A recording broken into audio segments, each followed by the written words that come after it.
What a beautiful evening it is tonight. This is Puck Silver, host of the Twilight Hours here on WTCH Radio, wishing all you witches and warlocks out there happy and safe astral travels, wherever you may be going. It's been a cool 2 weeks since one of the least favorite, but most lucrative, pagan holidays turned sour.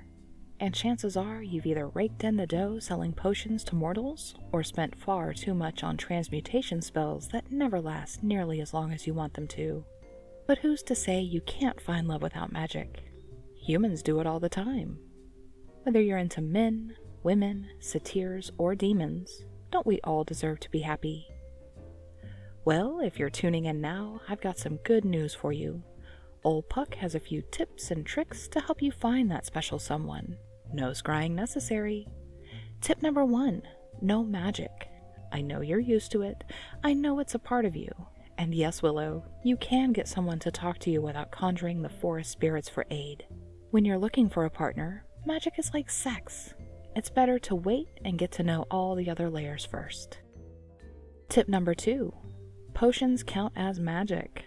Put your cauldron away for the day, close up the spell books, and let your bottles soak. It's been ages since you cleaned them. Tonight is about you, the real you, and I mean that from a mortal perspective. No one wants you to open up your third eye on the first date. Tip number 3, leave the familiars at home. They may fuss and worry, but it'll make the conversation flow more easily. Tip number 4, remember who you're going out with. If they're entwined, you can let your guard down a bit, but be careful not to let anything slip if they're only human. I've heard far too many stories about the awkwardness that results from mentioning magic to mortals. If you find yourself revealing too much, play it off as an inside joke with friends, a nephew, or your familiar.